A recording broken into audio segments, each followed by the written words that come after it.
Ya una conclusión a lo que hemos venido hablando desde el viernes, pero no vamos a abandonar el tema de la venida del Señor, ¿verdad?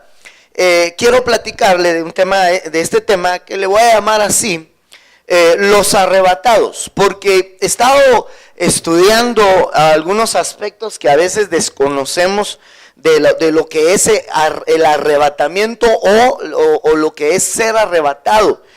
Que dicho sea de paso, no está de más mencionar que la palabra rapto no aparece en la Biblia, es la palabra arrebatamiento. Es muy diferente, claro, tal vez pueda alguien decir lo mismo, es probable, no necesariamente, en el diccionario no dice que es lo mismo, ¿verdad? Pero está bien, pero me quiero circunscribir, como lo dice Tesalonicenses, literalmente. La palabra menciona este término, arrebatado. Ahora, los arrebatados es una idea que puede parecer que ya la tenemos controlada.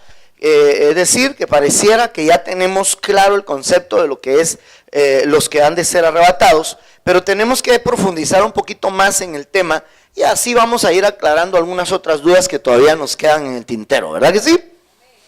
Todavía está usted feliz, emocionado con esta clase de tema, ¿verdad? Porque el miércoles tuvimos una noche bien preciosa, hermano, junto con usted. Las preguntas estuvieron extraordinarias.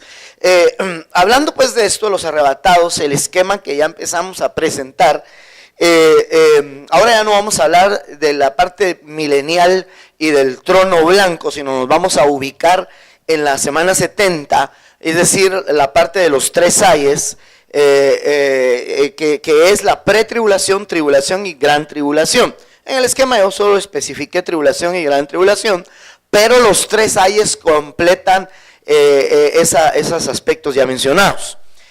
Ahora bien, debo decirle, hermano, que hemos creído pues, fehacientemente que la venida del Señor, que marca el fin de la era de la iglesia, si podemos llamarle así, es decir, ahí termina la plenitud de los gentiles, cuando es considerada que entró la plenitud de los gentiles, como lo dice la Biblia, el endurecimiento parcial de Israel va a pasar, va a cambiar en la semana 70 o en la angustia de Jacob o en la tribulación, como se conoce, y ahí Dios empieza a tratar con su pueblo Israel nuevamente, ¿verdad?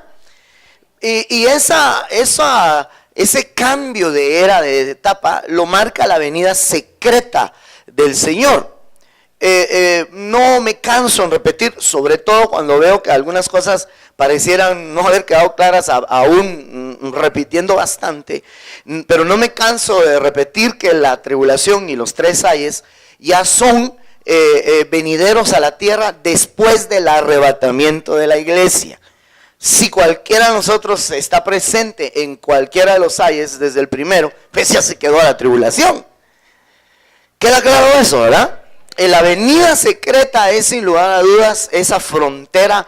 ¿Y qué frontera, hermano? ¿Qué cambio el que va a tener el mundo?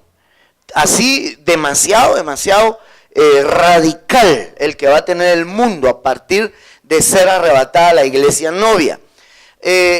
No todos, pero no por ellos quisiera yo enfatizar, pero sí por lo menos decirle, no todo mundo, no todo ministro comparte esto de una venida secreta, una venida pública, y se enfocan solo a una venida pública al final de la tribulación, y de alguna manera están preparando a su pueblo, aquellos que piensan así, están preparando a su pueblo a que se quede a la tribulación. Le voy a explicar por qué, porque yo creo que merece que diga eso. Después de todos modos ya tiré el tetuntazo, ¿verdad? Pero no usted, porque usted sí lo cree, hermano, en la venida secreta, pero le voy a aclarar por qué. La Biblia dice que la fe viene por oír. Entonces, a lo que no se oye no se le aplica fe. Y por el contrario, a lo que sí se oye se le aplica fe. Y si se le está diciendo al pueblo que se va a quedar a la tribulación, pues se va a quedar a la tribulación. Hermano, pero si Dios es un Dios que hace milagros, por supuesto que sí. Y hay excepciones en casos particulares de gente que se dispone en su corazón a entender. Pero le voy a poner un ejemplo. Hay quienes desde púlpitos triste y preocupantemente dicen que el bautismo del Espíritu Santo, no, perdón, sí, bueno, sí, ¿verdad? Pero dicen las lenguas del Espíritu son del diablo, dicen algunos, hermano, atrevidamente. Eso ya raya en la blasfemia. Pero dicen que las lenguas son del diablo, dicen algunos. Y entonces los que oyen eso dicen amén. Entonces quiere decir que le están poniendo fe a eso que oyen. Y cuando entonces se les priva del tema del bautismo del Espíritu Santo, no reciben el bautismo del Espíritu Santo. No lo reciben. Porque simple y sencillamente se les está predicando lo contrario, porque la fe viene por oír. Pero al que se le está predicando que el bautismo es de Dios, el hablar en lenguas y las profecías para este tiempo, entonces al creerlo, lo recibe poderosa y milagrosamente. Usted lo recibió, ¿verdad, hermano? Y aquel que aún no, pues haga fe, crea a lo que oye. Y entonces cuando no se les ministra, no lo reciben. Entonces lo mismo pasa. Cuando no se habla de la parucía, cuando no se habla de la venida, no se aplica fe a ese importantísimo mensaje. Y entonces no se están preparando. Dice el que tiene esta esperanza, a sí mismo se purifica, dice también. Pero entonces el que tiene esta esperanza y lo cree, esa fe lo puede llevar a ser arrebatado. ¿No me parece que es una buena noticia? Si usted quiere ser arrebatado, esa es una buena noticia. Y entonces es bien impresionante este punto de vista, porque entonces cuando se priva de un mensaje tan importante como sin lugar a dudas, se le está quitando la oportunidad constante al pueblo, al no ministrársele seguido, de prepararse y de creerlo y de llevar toda su vida en pos de eso. Pero cuando insistimos, hermano, y no lo dejamos descansar respecto a ese tema, se le está llevando en pos de eso. A que usted lo crea, a que usted se enfoque a eso totalmente, ¿verdad que sí? Y entonces la venida secreta está expresada principalmente en Tesalonicenses 4, donde deja ver que el Señor desciende del cielo, pero no pone sus pies sobre la tierra, que lo va a hacer en el monte de los olivos, como lo dice en el Antiguo Testamento, una profecía del Antiguo Testamento, creo, si no me equivoco, me verificaste en Zacarías, creo que es donde está.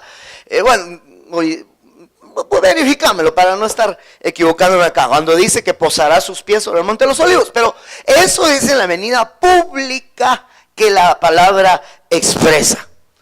Amén.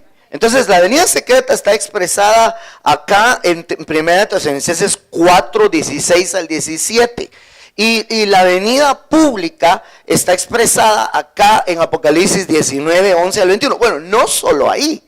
En realidad no solamente ahí. En Apocalipsis 1 dice que cuando Él se manifieste, todo ojo le verá. Y por eso yo le he insistido a usted en esa separación de eventos. Que en su venida dice en otra parte de la escritura que sin santidad nadie le verá. Y en Apocalipsis 1 dice todo ojo le verá, aún los que le traspasaron. Y esos ya están muertos. Porque ahí va a haber una resurrección. Pero es impresionante esta situación, porque hermano, tenemos nosotros que ponerle atención a la diferencia de eventos, porque ¿en qué quedamos? ¿Sin santidad nadie le verá? ¿O todo le verá? Bueno, los dos están en la Biblia. Pero cuando entendemos que Tesalonicenses 4, que ahí está la cita, menciona que va a descender del cielo y que a los que arrebate se van a encontrar con Él en el aire, deja ver que aún no desciende hasta la tierra, pero ya descendió del cielo. Mire, la venida del Señor se marca a partir de que Él desciende del cielo. Esa ya es venida, desde el momento que desciende del trono, entonces ya es venida, aunque no ponga sus pies en la tierra, pero ya vino. Está en la nube, está en los aires, donde se va a encontrar la iglesia con Él, en los aires. Pero toda la tribulación, pasan 7 años y entonces ya sale de la nube, porque así dice. Léeme, no sé si me encontraste el que te pedí. Hacémoslo a un ladito ahí y léeme el Apocalipsis 1, donde dice todo ojo le verá, porque ahí menciona la nube. Es bien interesante que ahí menciona la nube, más o menos similar a lo que dice Tesalonicenses 4, pero no desciende más allá de la nube. Porque dice, seremos arrebatados en el aire a las nubes, dice, ¿verdad? Amén, amén, hermano. No sé si estoy hablando solo, estamos aquí todos hoy. Apocalipsis 1.7. 1.7, ¿qué dice? Dice, he aquí viene con las nubes, en la versión de las Américas, ¿verdad? Ajá. Y todo ojo le verá. Ah, muy bien. Aún los que le traspasaron, y todas las tribus de la tierra harán lamentación por él. Pero Sí, ahí todo ojo le verá y harán lamentación en su venida.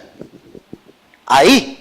Pero en Tesalonicenses 4, cuando dice, búscame esa parte donde dice, seremos arrebatados en el aire, dice, al encuentro con él en el aire, pero dice, en las nubes.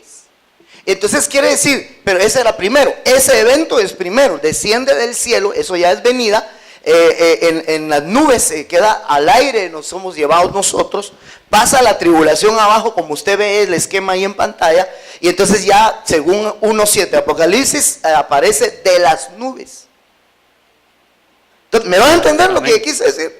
Ahora, yo no estoy diciendo que durante la tribulación no se haya regresado al cielo, que pues para él, eso no es problema, ¿va?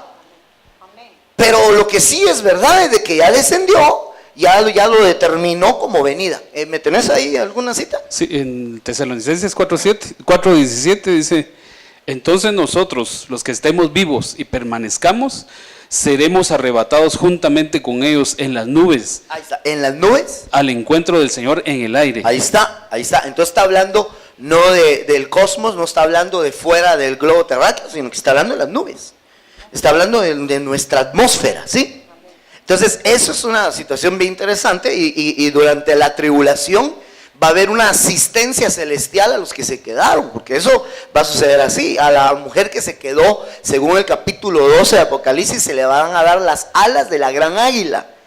Águila que en el capítulo final, capítulo 8, verso final, dice, y vi volar en medio del cielo y de la tierra. ¿Qué es eso? Eso tendrá que ser en la atmósfera, ¿no? Eso tendrá que ser nubes, aire. Vi volar un águila diciendo, ay de los moradores de la tierra. Entonces quiere decir que esa águila es la iglesia arrebatada. Porque los que esperan a Jehová les saldrán piñones de alas de águila, o son como las águilas, dice también otros versículos. Otras versiones, ¿verdad que sí?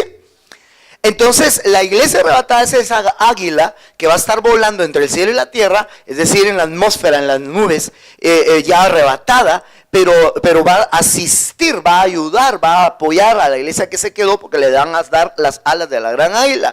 En este periodo de 7 años de tribulación, que ahí lo subdividí en 3 años y medio, en cada parte, ¿verdad? Muy bien, entonces, ¿dónde es donde sin santidad nadie le verá? No, en la avenida secreta. En la avenida secreta es donde sin santidad nadie le verá. Aún los de la iglesia, obviamente, ¿verdad? Porque el mundo no está en santidad. Ese mensaje está dirigido a la iglesia. Y entonces donde todo ojo le verá, ahí sí es en la venida pública final de la tribulación. Entonces cuando no se enseña de esta manera, a la gente se le está preparando para estar en la tribulación. Yo por eso creo que el pueblo de Dios que tiene entendimiento de esto debe de ser responsable de su propia vida y saber qué es lo que está escuchando en base a la palabra de nuestro Dios. ¿Dice amén todavía usted en esta hora?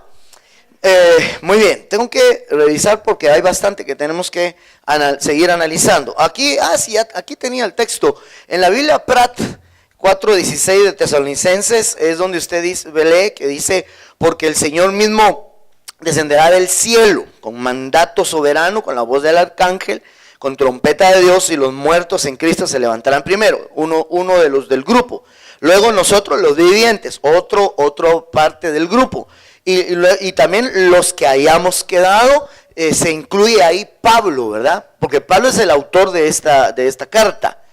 Y él se incluye entre los quedados, por lo que hemos dicho, que en otra parte de la escritura él mismo dice, no sé qué escoger, si irme, quedarme. Entonces a él se lo estaban llevando, pero seguramente vivo.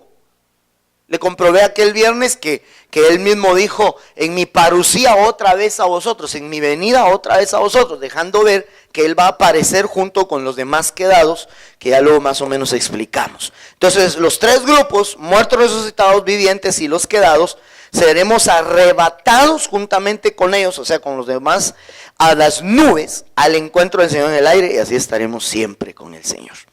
Hermoso eso, ¿verdad, hermano? Entonces, explicamos que en esa venida secreta están los muertos en Cristo, los vivientes, los quedados, en el orden que lo menciona Tesalonicenses. Ahora bien, yo necesito explicarle, estoy resumiendo lo que hablábamos el miércoles en cierta forma, en cierta parte, y que ponga atención acá en el esquema, y necesito explicarle esto. El arrebatamiento entonces es el arrebatamiento de las primicias.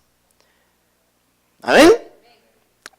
Las primicias son los arrebatados novia, que son todos estos, muertos en Cristo, resucitados, vivientes y quedados. Esas son las primicias, los que son apartados para Él, específicamente, ¿verdad? Por eso son novia. Extraordinario eso, ¿verdad? Ahora, el capítulo 14 de Apocalipsis menciona de una cosecha, que ahorita le voy a dar una idea de un esquema, que esto es una conjeturación, es una conjetura, no estoy aseverando ahí, podemos hacer algún cambio, que probablemente lo que estoy tratando de establecer, pero podríamos variar, es que la cosecha podría ser llevada quizá aquí a la mitad de la tribulación, entre la tribulación y la gran tribulación, por lo que deja ver el capítulo 14 de Apocalipsis. ¿Me doy a entender? Yo le mostraba el día viernes que el capítulo 14 empieza hablando de las primicias, y luego a la mitad habla de la cosecha, y después de la cosecha se habla de que se pisa el lagar, donde que se va a convertir en el vino del furor de Dios. Y ese vino del furor de Dios es la gran tribulación. Entonces la cosecha parece ser llevada después de la gran tribulación. Perdón, antes de la gran tribulación, antes del derramamiento de las 7 copas. Perdone que con tanto que se dice se traba uno, ¿verdad? Pero por favor entiéndame, ¿de acuerdo? Como que es llevada antes de la gran tribulación, ahí está en el esquema. Pero en medio de la misma, ¿verdad? En la mitad de la semana, cuando termina su profecía los 2 testigos también. Eso es lo que pareciera. ¿Cómo va a ser llevada esa cosecha? ¿Cómo? ¿Arrebatados? Yo diría sí, pero ahorita le voy a aclarar un concepto que he estado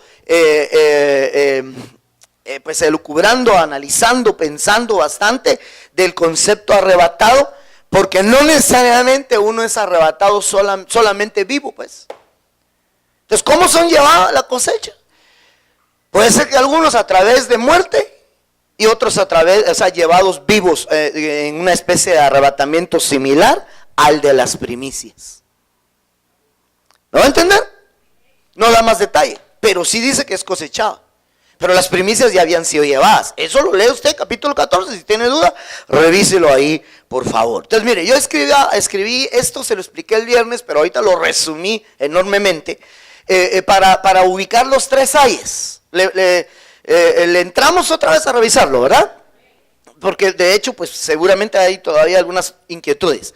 El primer ay está descrito en el capítulo 9, del versículo 1 a versículo 12. Por favor, quédele presente eso. El primer ay es la pretribulación, donde ya no está la iglesia, ya tuvo que haber sido arrebatada al final del capítulo 8.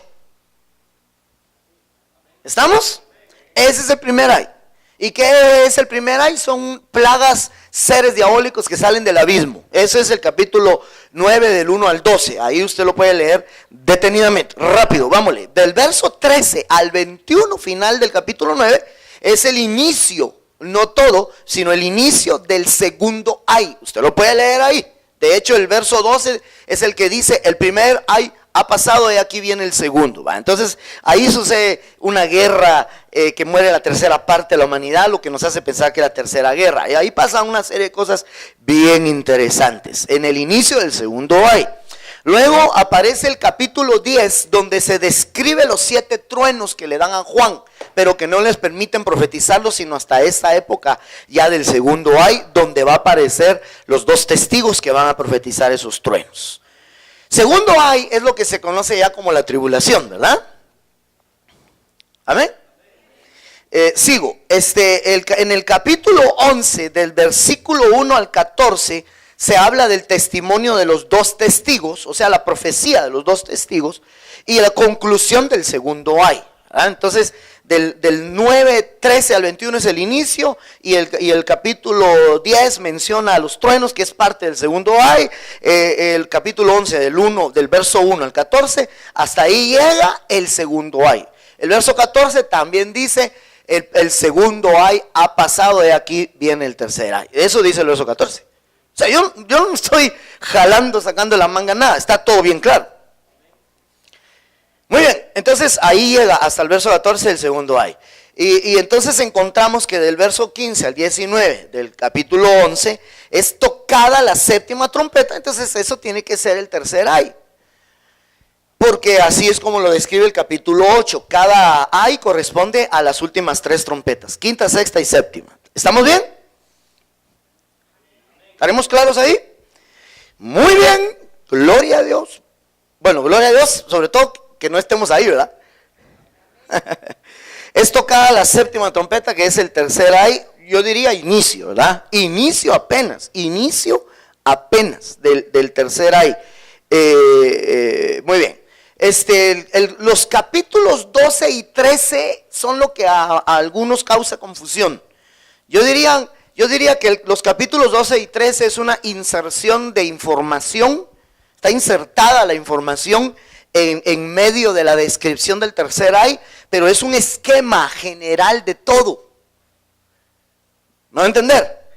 Donde se presenta a la iglesia, a la mujer, se presenta al dragón, se habla de la bestia, se habla del número de la bestia, pero es un esquema que enfoca todo. ¿Sí, mi hermano? Eso solo es como una información inserta ahí.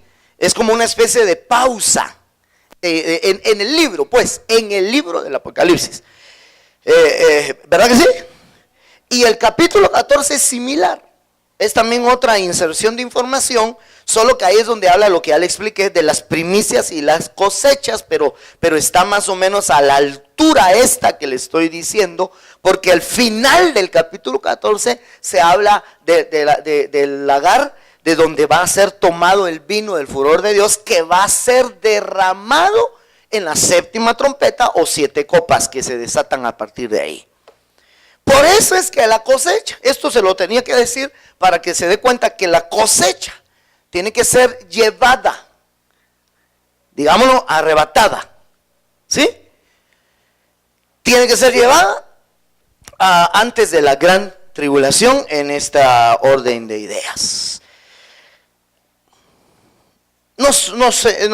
Estamos estudiando, ¿verdad? Y estamos esperando más luz. Si habrá que corregir algunas cosas, por lo menos yo no tengo dificultad en hacerlo.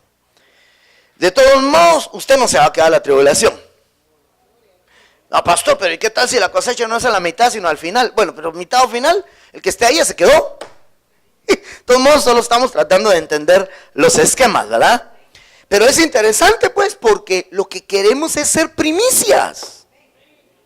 Yo eso es lo que quiero. Yo me niego a preparar una iglesia para estar en la tribulación. Yo quiero tener el privilegio de preparar una iglesia para no pasar la tribulación y ser primicias. Bien, estudie, le pido en su casita, estudie todos estos capítulos, desde el capítulo 9 hasta el capítulo 14. No, yo diría no, todavía el 15 es donde ya se habla de las copas, el 16 donde las derraman. Porque en el 15 creo que es donde se preparan los ángeles con las copas. En el 16 ya, todo el capítulo 16 se menciona cómo se derrama cada una de las copas. Una de ellas es derramada sobre el trono de la bestia, dice. O sea que la bestia va a estar reinando un periodo de tiempo ahí en medio de la gran tribulación. Tremendo eso. Qué impresionante. Bueno, gloria a Dios. Entonces regresemos acá al esquema solo para recordar esto último que le decía, ¿verdad? Está primero las primicias, antes de la tribulación y gran tribulación, y está la cosecha probablemente, según lo que le acabo de leer, llevada antes de que se pise el lagar. Usted puede leer ahí el capítulo final 14. Entonces, antes de que se pise el lagar, para que las 7 copas que son derramadas en este periodo, ¿verdad? Acá, justo acá, es donde las derraman. Aquí. Entonces el lagar tiene que ser pisado, digamos, justo acá, inmediato a que es llevada la cosecha. Pero recuérdese que en términos de agricultura, por lo menos bíblica, las primicias siempre es una cantidad mínima, menor a la gran cosecha. ¿Verdad? Y dicho sea de paso, eso es bien interesante porque eso era ley en Israel. En nuestro país, ¿qué? Nada de eso, ¿verdad? Pero la ley de Israel era que si usted tenía su terrenito y usted plantaba, los primeros frutos no eran para usted, sino que se los tenía que dar a Dios. Y figurativamente eso también habla del diezmo. Por eso el diezmo es primicia, por eso lo primero que nosotros debemos dar es el diezmo. Y no al final, ¿verdad? Que digamos, primero pago luz, esto, y después del diezmo. No, el diezmo debe ser primicia. Pero esa era la ley de las cosechas. Entonces, la primicia era para entregársela a Dios. La cosecha era para el dueño de la plantación, ¿verdad? Para pagarle a sus empleados, para que él comiera, todo, ¿verdad? Entonces, esa era la cosecha. Y según la ley, el rebusco se lo dejaban a los pobres. Entonces abrían el campo y los pobres podían entrar a espigar. ¿Qué era el rebusco? Que cuando ellos cosechaban con la hoz, es verdad, es hoz la que usan ahí también, con la hoz, al recoger se caían espigas. Pero la ley decía que no las recogieran. ¿Me va a entender? O sea, ellos venían y levantaban todas las espigas, pero se les caían. La ley consideraban como pecado que si volvían a recoger lo que se cayó, entonces estaban tomando lo que Dios le quería dejar a los pobres. Entonces cuando terminaba la cosecha, abrían el campo y los pobres entraban a espigar. Lindo eso, ¿ah? Pero en nuestra tierra, primicias, cosecha y rebusco se va parejo, ¿verdad? Que los pobres y que en nuestras tierras. Y yo creo que es una de las razones por las que no abunda la bendición, lamentablemente, hermano. Teniendo una tierra tan fértil, hermano.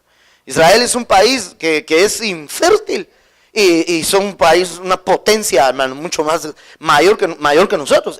Israel, el mapa de Israel es aproximadamente del tamaño del Salvador, hermano, de nuestro vecino país, El Salvador. Y yo creo que más pequeño. Y son potencia mundial. ¿Verdad? Pero aquí en Guatemala por chuchones. No, perdón, ¿verdad? No aprendemos a dar, hombre, ese es un problema. No aprendemos a dar. Y entonces, lamentablemente, pero eso es interesante porque así se aplica el Señor, su principio lo va a aplicar a sí mismo, obviamente, ¿verdad? Viene Él y las primicias las toma, obviamente para Él la cosecha es otro aspecto que ya están fuera de esas primicias. Pues son llevados, son salvos, igual el rebusco va a ser salvo. Yo creo, mi sospecha es que el rebusco se va a rebuscar en el milenio. Eso creo yo. El rebusco va a ser obtenido en el milenio. Es una sospechita por ahí nada más. O al final de la tribulación, o a partir del final de la tribulación. Muy bien. ¿Dice amén todavía usted? Entonces, avancemos. Gracias a Dios ya logré salir de los esquemas. Entonces, mire estos versículos. Ya enfoquémonos acá. Si va teniendo dudas, sería buenísimo que las empiece a anotar. ¿No pasaron los papelitos? No.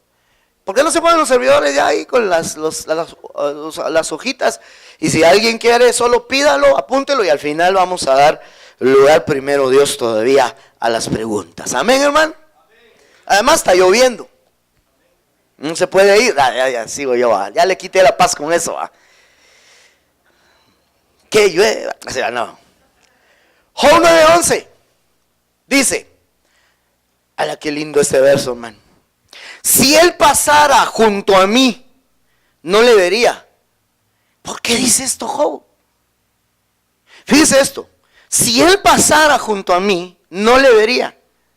Si me pasara adelante, no le percibiría. Si él arrebatara algo, ¿Quién lo estorbaría? ¿Quién podría decirle qué haces? Y ahorita hay gente poniendo en duda el arrebatamiento, hermano. Es que cómo va a ser que Dios se va a llevar a la gente, cómo van a volar, hasta dudan de eso. Pero no, Dios es poderoso, pues. Es que los que se burlan del arrebatamiento dicen, ¿qué? ¿Le van a salir alas? Bueno, la Biblia dice que saldrán alas como de águila. Yo no sé si será literal, sí o no, o los ángeles nos van a llevar. Para Dios no es problema.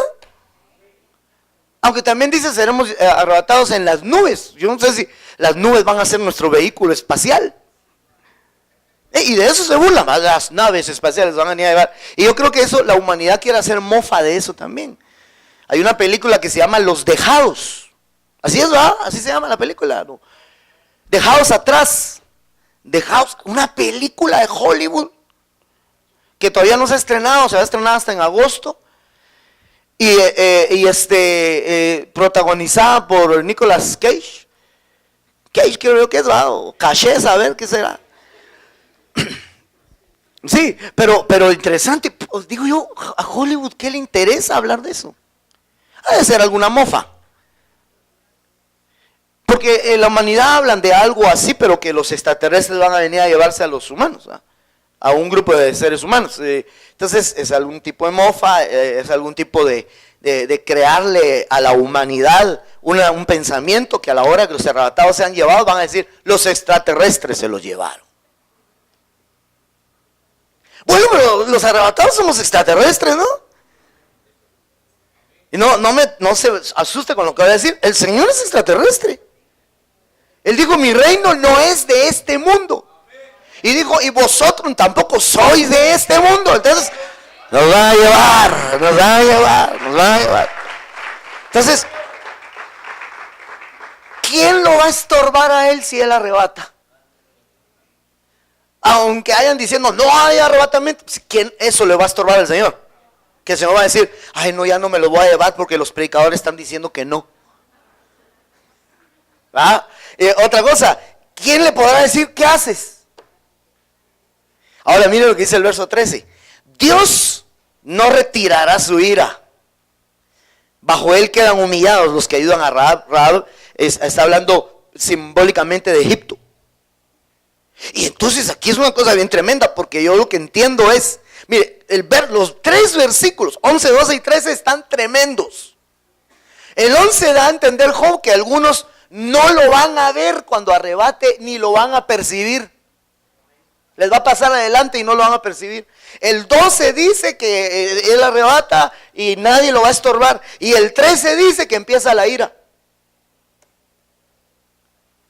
Tremendo, ¿ah? Entonces yo puedo entender acá que este verso me deja ver que a partir de que se arrebataba la iglesia, las primicias, viene una ira sobre la tierra, sobre la humanidad, terriblemente. Las primicias. Ahora, ahorita me estoy arrepintiendo de no haber agregado aquí un texto, pero voy a pedirle que me espere un ratito y se lo voy a buscar.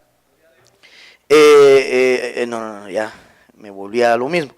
Se lo voy a buscar y se lo voy a poner en una letra más grande que me conseguí por ahí, otra mi buenísima Biblia. Así es Isaías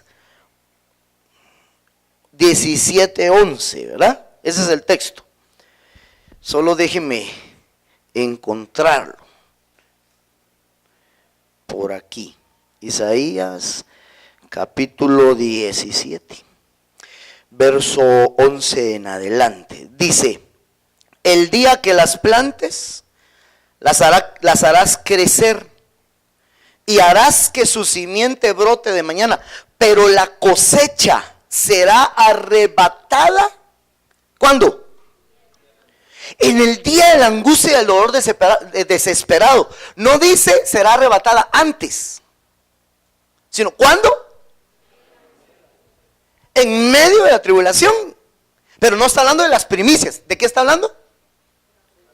La cosecha. O sea, los que se quedan en la tribulación van a ser la cosecha, que va a ser arrebatado en medio, en el día de la angustia y el dolor desesperado. Ahí se los van a llevar. Pero las primicias se lo llevaron antes de el día de la angustia y del dolor desesperado. Ah, no, hermano, eso merece al Señor un aplauso y que lo creamos de todo corazón y seamos llevados antes. Y mire, el verso 12 dice: hay multitud de muchos pueblos que harán ruido con el estruendo del mar. Ahí habla de un ay. Y justo es un ay el que faltaría ahí, ¿verdad? La cosecha es levantada y falta solo el tercer ay. Dice: harán ruido como estruendo del mar y murmullo de naciones, que harán alboroto como bramido de muchas aguas. La ramera que menciona el capítulo 17 dice que está sentada sobre las muchas aguas, que son muchos pueblos y naciones. Hermano, yo creo que está clarísimo todo esto.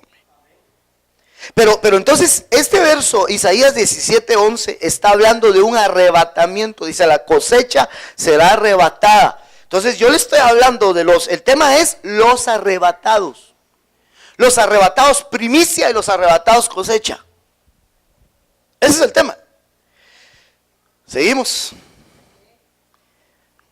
Bien, gloria a Dios. Entonces pasemos este versículo.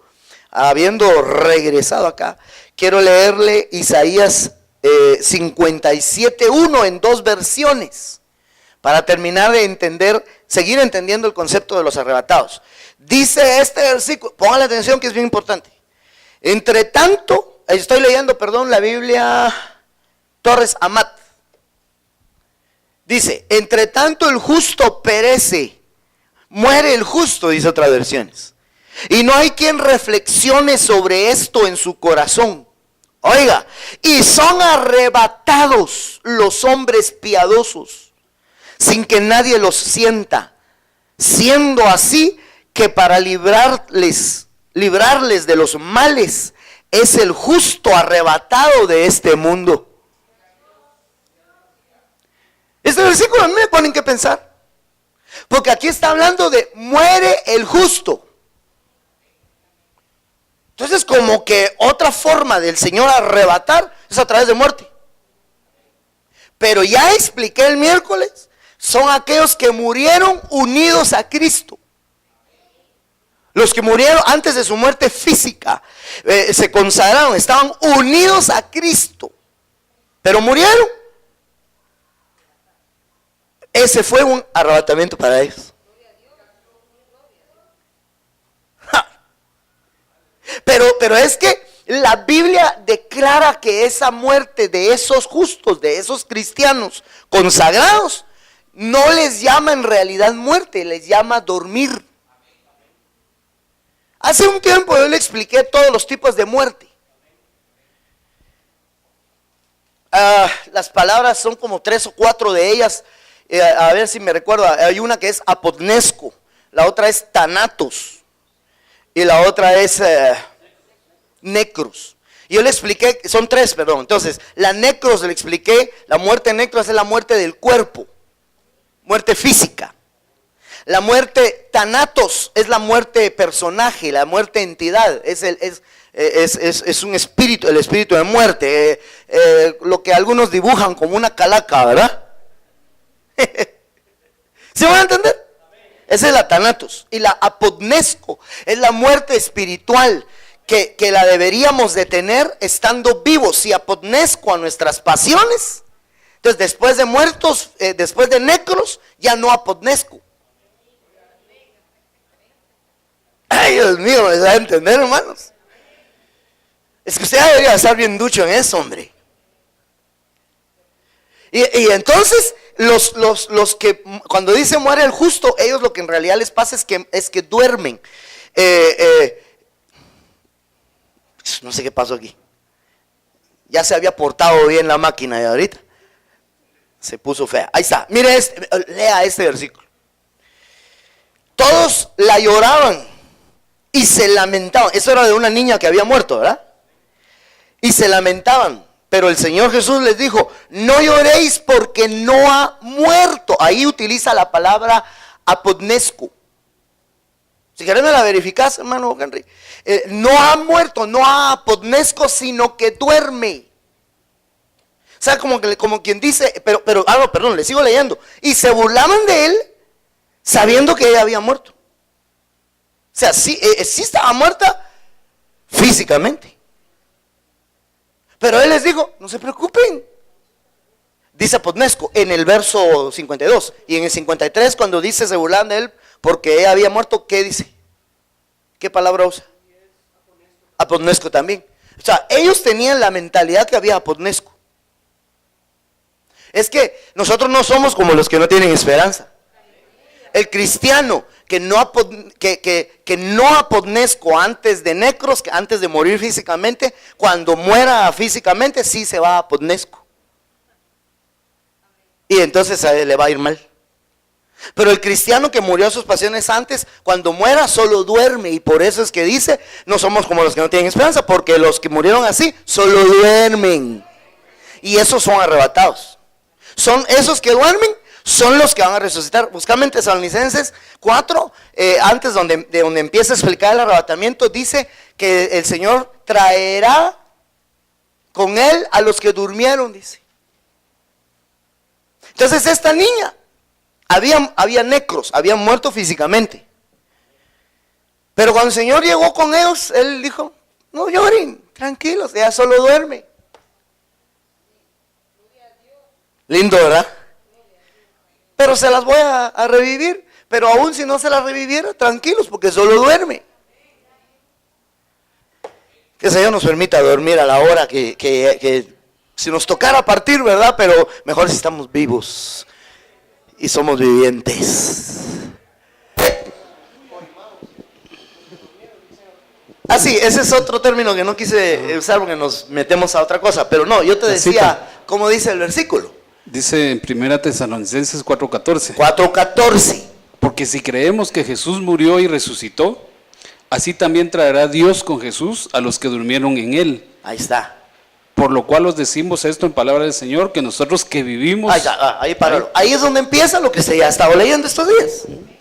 Entonces, ¿a quién les traerá? A los que durmieron, no a los que apodnesco. A los que durmieron. Entonces, no todo cristiano apodnesco, algunos sí. Pero algunos solo duermen. Por eso, hermano, esa es la parte devocional ya del tema. Consagrémonos, hermano. Dígale a la mano de la paz, conságrese, mi hermano. ¿Cuántos vinieron? Mejor voy a preguntar, ¿cuántos no vinieron el miércoles? Levante la mano, quiero ver los que no vinieron el miércoles. Fueron pocos. O no sé si no todos están levantando la mano. No se vaya a asustar lo que voy a decir, pero hermano, dígale al que está a la par, muérase, hermano.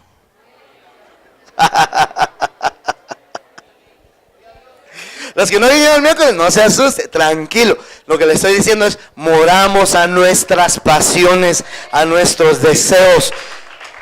Que si nos toca partir de este cuerpo, solo vamos a dormir. Pero él tomándola de la mano clamó diciendo, niña, levántate.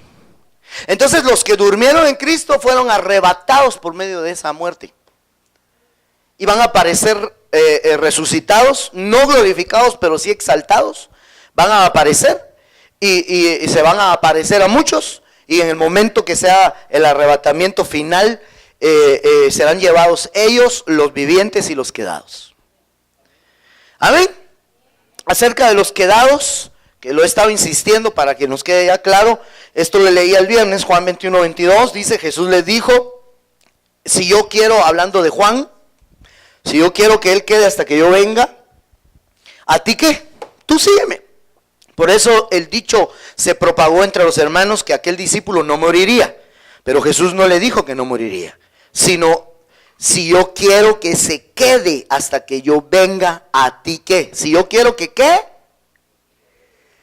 Que se quede. Esos son los quedados, los que hayamos quedado, dice Pablo, que hay bastantes ahí. Entonces ya le describí a los que durmieron, que son los muertos en Cristo. Ya le describí en Juan, así brevemente, aunque hablamos más de eso el día viernes, acerca de los quedados. Y entonces solo me faltan los vivientes. Pero los vivientes tendría que ser la parte más relevante ahorita. ¿Verdad que sí? Bueno, los que mueren físicamente tuvieron que haber sido vivientes antes de morir. Entonces, volvamos a Tesalonicenses 4:17 en la Prat, donde solo esta parte le leo, donde dice, luego nosotros los vivientes, traduce la Biblia Prat. Entre paréntesis escribí que ahí utiliza el griego zoe o sao. Los que hayamos quedado, seremos arrebatados. Entonces los vivientes son uno de del grupo de los arrebatados. Los que mueren o duermen son arrebatados también. La cosecha es arrebatada también. Entonces es interesante que nosotros lo que tenemos que alcanzar ahorita es ser vivientes, hermano. Tenemos que lograr ser vivientes. ¿Cuántos quieren ser vivientes? O sea, hermano, busquemos cómo serlo. Anhelémosle. Yo lo he dicho ya en pocas palabras. Consagrémonos. Si dice que sin santidad nadie lo verá, y Job dice, si arrebata yo no lo veré. No, hermano, yo sí quiero verlo. En Juan, primera Juan, creo yo capítulo 4, dice que seremos semejantes a Él, porque le veremos como Él es. Pero o sea, para ser semejantes a Él, le tenemos que ver como Él es. Pero le tenemos que ver. Pero sin santidad, nadie le verá. Esa es la clave. Por eso el viviente es ese, el que está en santidad.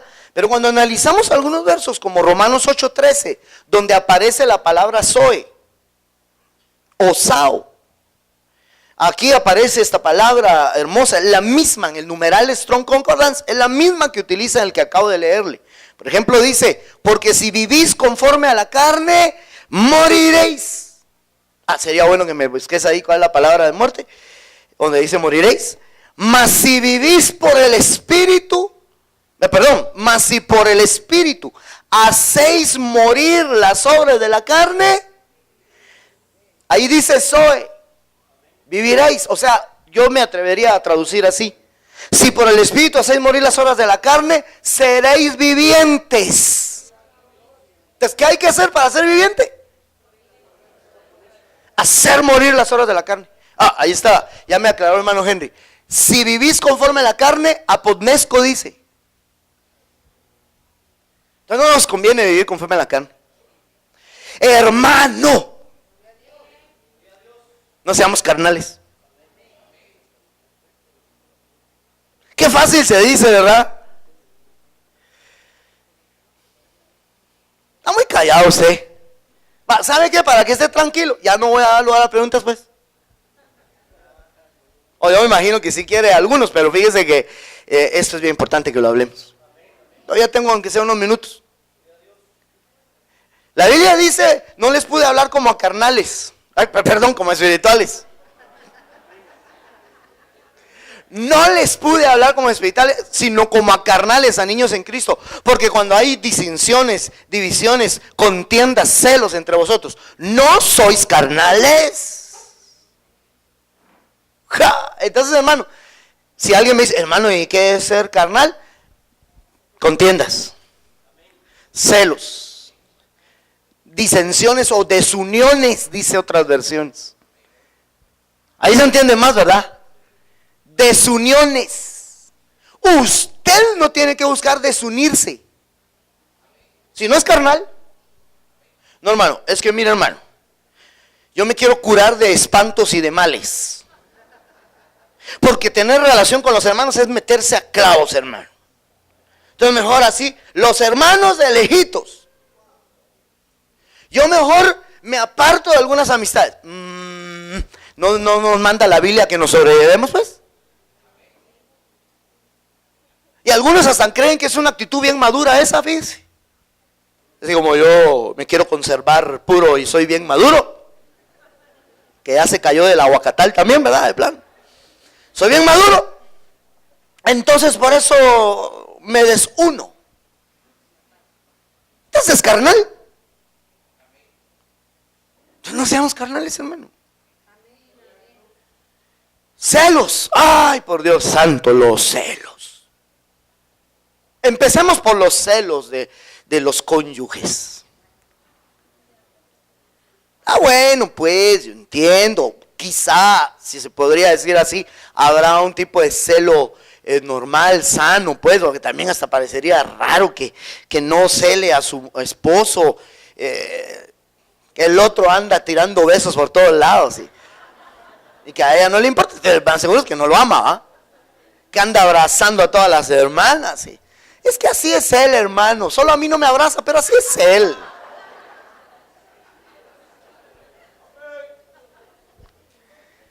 Pero hay celos bien enfermizos. El pobre hermano va manejando y para cruzar tiene que voltear a ver. ¿Qué estás viendo? ¿Qué estás viendo? Y él tiene que ver, hermano, tiene que ver por el retrovisor. ¿Qué estás viendo? ¿Ah? ¿Qué estás viendo?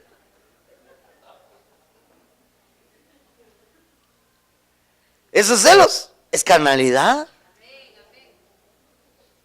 No tiene paz. No tiene paz. El celoso no tiene paz. Y le amarga la vida al celado. Le amarga la vida, hermano. Porque dice en la ley, dice que cuando un hombre tenía celo de su mujer, la llevaban ante el sacerdote y le daban unas aguas amargas a la mujer, hermano. Si se le inflamaba el vientre, dice, es porque era verdad que ella había sido infiel a su marido. Pero si no se le inflamaba, bien, adiós, pues adiós, pero la otra se quedó toda amargada. ¿Verdad? Qué de afiti el otro, hermano, amargándole la vida a la otra. Es que, en plan, yo tengo dudas de ella. Y peor si la lleva cada rato.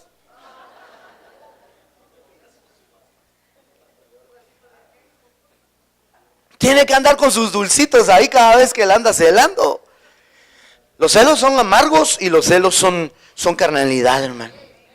Pero ahora pasemos a los celos que a veces hay entre los privilegios de la iglesia. ¿Qué será eso, hermano? Eso no mucho lo entiendo yo, fíjese.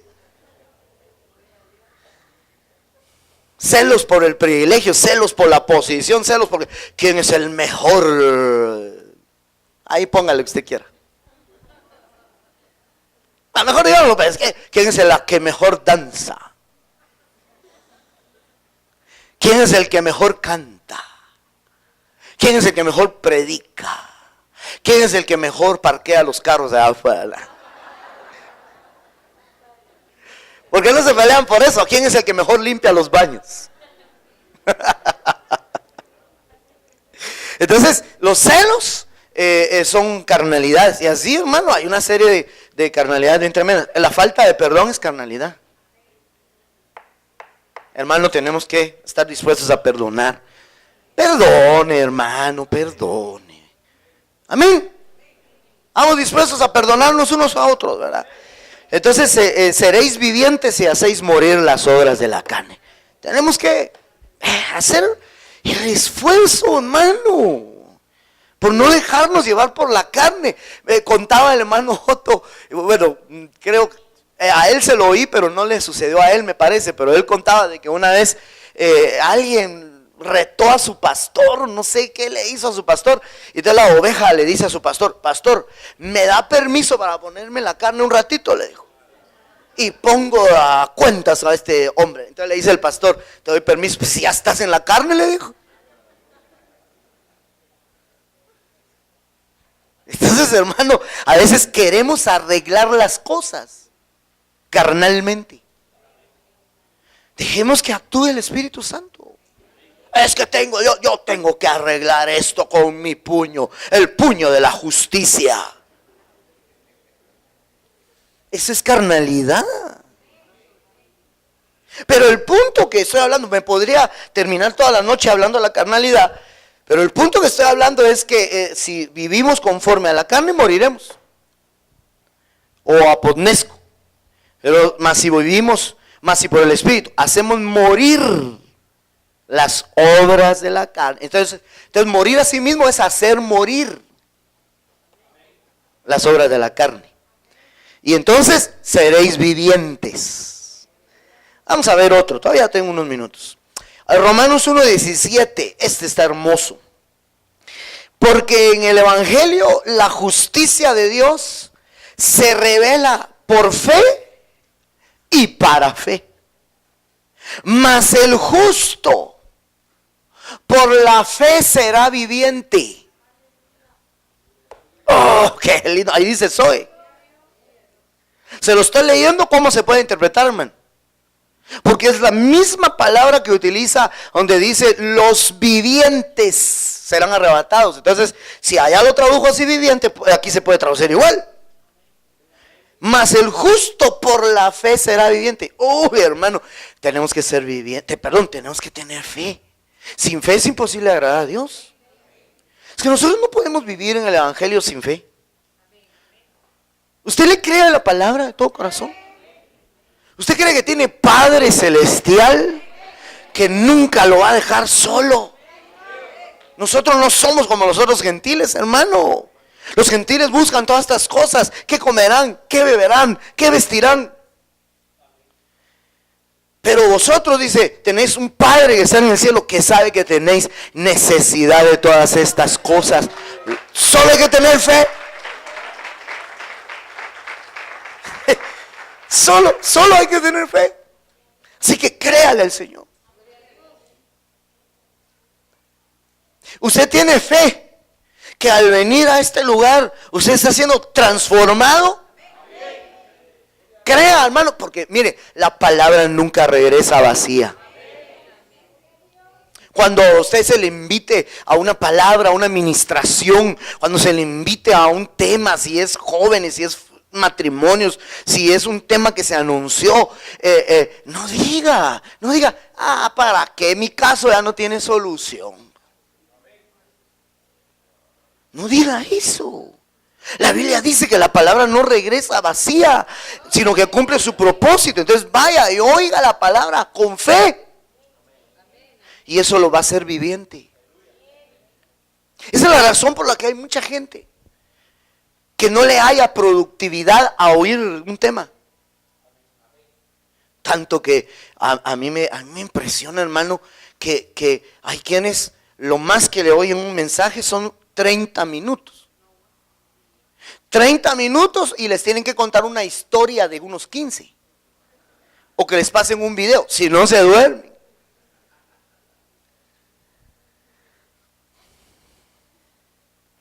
O el pastor se tiene que vestir, ahí ya va, ya estiró el marco, pero tiene que hacer algo para que la gente se emocione. Pero si se habla la palabra, así, imagínense, hermano, 1 hora, 1 hora 15, 1 hora 20, 1 hora, eso no pasa aquí. Eso, Dios mío, hermano, es la muerte, por así decirlo, para el que no ama la palabra de Dios. Pero déjeme decirle que es muy productivo oír palabra. Porque la palabra produce fe. La fe viene por oír la palabra. Y el oír de la palabra, dice, ¿verdad? Y el justo por la fe será viviente.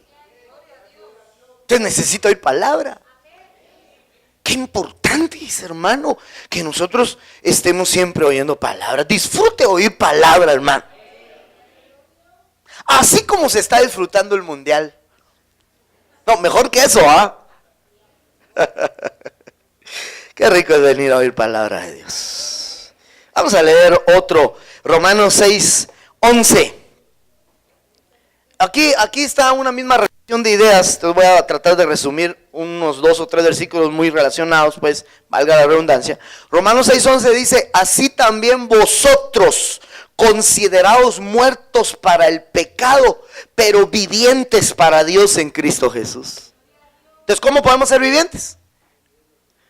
Muriendo al pecado, hermano. Oh, hermano, ¿y cómo se hace eso? Es bien tremendo, pero Dios es poderoso para lograrlo. Ahí hay una serie de versos que podemos estudiar. Solo dejo la idea general ahorita, pues. Pero mire, pues. La Biblia dice, yo le leía el día lunes, no, fue el martes, ¿verdad? Les leía un verso donde dice, en vuestra lucha contra el pecado no habéis llegado al punto de derramar sangre, dice. Pero le expliqué, así brevemente se lo digo ahora, que en la sangre está el alma. Entonces al derramar el alma es una manera de derramar la sangre en la lucha contra el pecado. Entonces cuando nosotros estamos derramando el alma, el que perdiere su alma por causa mía y el evangelio la salvará, dice. Entonces quiere decir que, hermano, una forma de morir al pecado es luchando contra él. Y una forma de luchar contra él es derramando el alma, no viviendo para sí mismo, sino para el Señor. Yo le estaba leyendo a mi esposa ¿cómo le llaman a eso, muchachos? Un Face, una publicación, una actualización de estado, no sé cómo es que le llaman, de un hermano que no está entre nosotros, pero me gustó lo que puso el hermano. Dice el hermano ahí, a ver si me acuerdo, si se lo busco no terminamos hoy, pero dice, les aconsejo que hagan lo que yo hice. Dice, yo acabo de quitar, renunciar, ¿cómo se dirá eso? De abdicar, no, de abdicar son los reyes, ¿verdad? A las páginas que yo les daba me gusta, de noticias, de deportes y de otras cosas, dice, porque solo basura me llegaba, dice él ahí, y contamina mi mente. Entonces decidí quitarle like a esas páginas. Entonces les aconsejo, a menos que, pone ese hermano, escribe ahí ese hermano, a menos que ya tu alma esté sanada de toda herida de pecado y de mal, le pone él ahí, ¿verdad? Y dije yo, qué buena se la echó, pero lo que me llamó la atención es que solo un like tenía. Y vi había comentarios, entonces me llamó la atención, me metí a ver los comentarios. Y le puso una persona ahí, ay hermano, yo te aprecio, le dijo, pero fíjate, la Biblia dice que no es que no es lo que entra por la boca lo que contamina, le puso. Y dije yo, se la está esquivando. Y entonces el otro, bien pilas, le contestó, sí hermano, pero la Biblia también dice que si tu ojo es bueno, tu cuerpo está lleno de... para mí se lo sepultó, hermano. Y el otro todavía le contesta. Dije, mejor estoy acá callado. Dije, ya me daban ganas a mí de meterme el chute yo ahí en la relación, pero... Entonces lo que el otro estaba haciendo, lo que él estaba diciendo es, si tengo debilidades, ¿por qué me voy a poner a darme libertad a cosas que me contaminan? No se me olvida como un hermano le decía a otro que tenía problemas alcohólicos, le dijo, mira Alejo, si querés dejar de ser bolo, deja de pasar enfrente de la cantina. Simple, ¿no? Tiene problemas de chismes, ahí está metido en el Face, a ver qué chisme hay hoy. Déjese de cosas, eso lo va a contaminar. Entonces es interesante cómo la gente ahí dice que no le da like al hecho de cortar con las fuentes de contaminación. No le da like a eso, no, o sea, él prefiere, es que hay que estar informado. Sí, hombre, yo sí, pero hay que tener un equilibrio, una madurez. Y si hablamos de madurez nos metemos a otro lío, porque uno puede creerse maduro. Entonces, el punto al que yo quiero llegar es que no hay nada mejor que para considerarnos muertos al pecado, cortemos con todo lo que puede ser contaminante. Porque si somos muertos al pecado, seremos vivientes. Usted le puede dar un aplauso al Señor en esta hora. Voy a finalizar.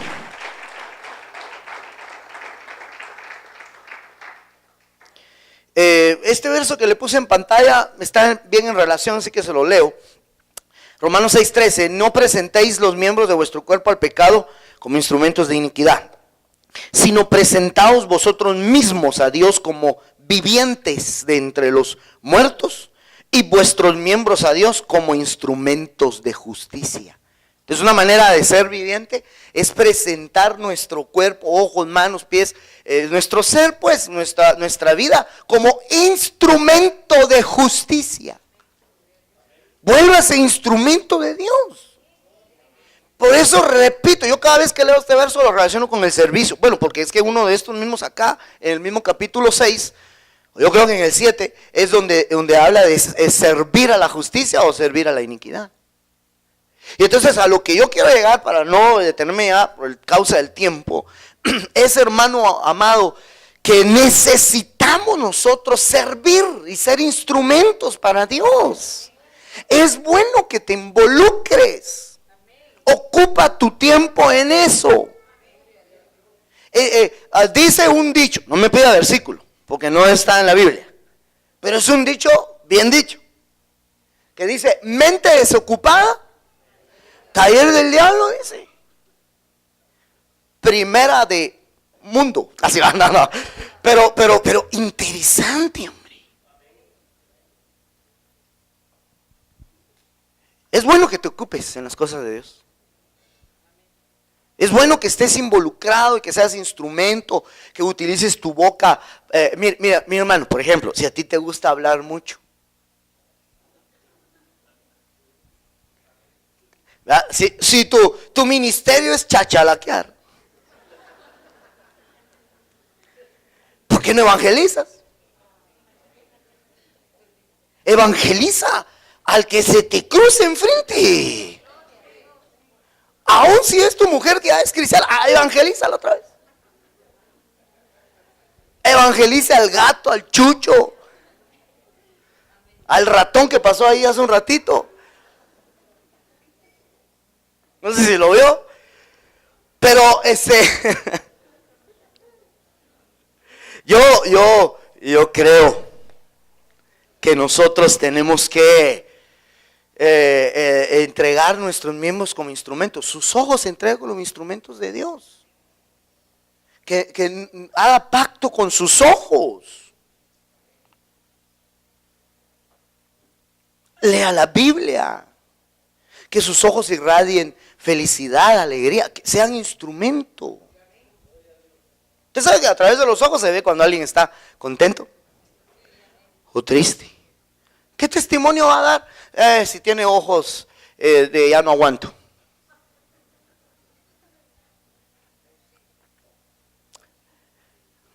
Lo que hablamos es bien importante. Lo que hacemos con nuestras manos podemos ser instrumentos de justicia o instrumentos de iniquidad. Bueno, entonces va en ese orden de ideas, ¿verdad?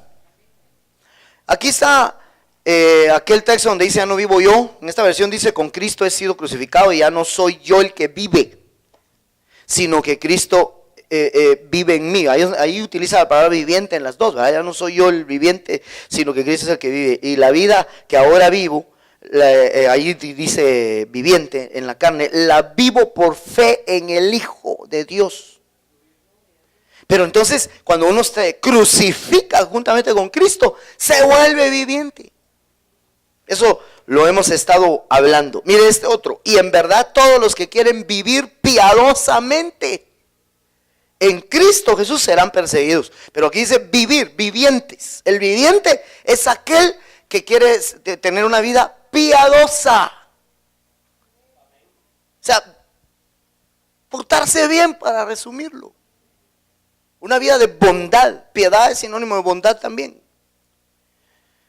De consagración. Aunque sea perseguido, pero va a ser viviente.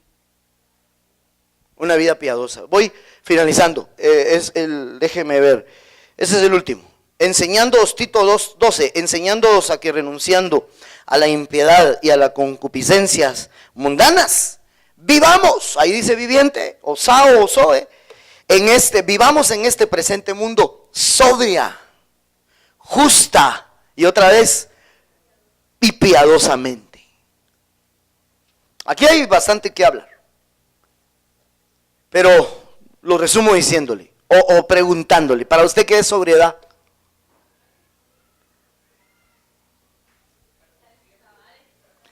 Sí, puede ser estar en los cabales, estar consciente, pero eso está muy bien. Pero fíjese que yo entiendo también que es una persona moderada, sin excesos, correcto, sin excesos. Mi hermano, el ser humano, sobre todo de este siglo, de este tiempo, tiende a ser excesivo en todo. Hermano, por ejemplo, ¿verdad? El uso del celular, bueno, pues se necesita en este tiempo. Pero no seamos excesivos. Ahí prendidos al celular, hermano. El pobre celular caliente. La oreja caliente. La lengua caliente. O sea.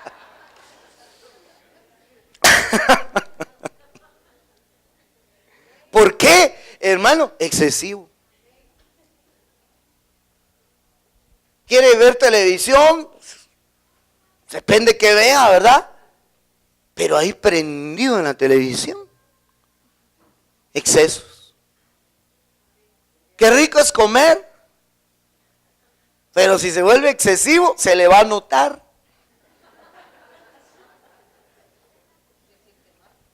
Sí, y se siente uno mal, con pesadumbre, una serie de cosas. Hermano, pero es que usted ya no quiere que uno disfrute. Hermano, pero y no se disfruta estar en la presencia de Dios, pues. Vaya, usted me dice, hermano, pero digamos, a mí me gusta jugar fútbol. Vaya, jueguelo, pues, pero no se meta a hacerlo el domingo, día de culto. No es que me metí a un equipo, pastor. Ahorita por el mundial lo suspendimos. ¿Cómo hacer? ¿Es exceso?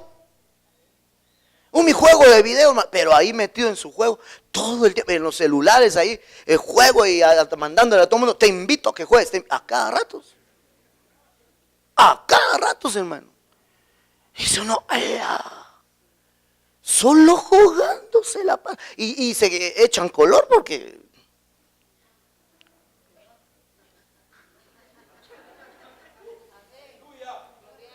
Gracias a los que me enseñaron a usar el Face, porque mire.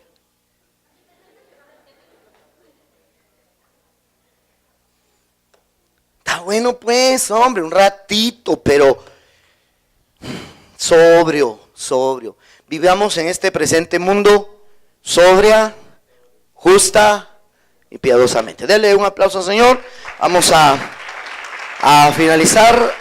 Póngase de pie, por favor. Qué bendición. Yo quiero ser viviente para estar dentro del grupo de los arrebatados. Hay varios aspectos que ahora hemos aprendido de lo que son los arrebatados. Dejémoslo ahí por ahora. Vamos a descansar, a dormir, como no va a haber mucha tele, ¿verdad? Entonces vamos a descansar. Mañana servicio de jóvenes. Amén. Mañana es culto de jóvenes. Quisiera que ya saliéramos de internet, de grabación y todo, por favor.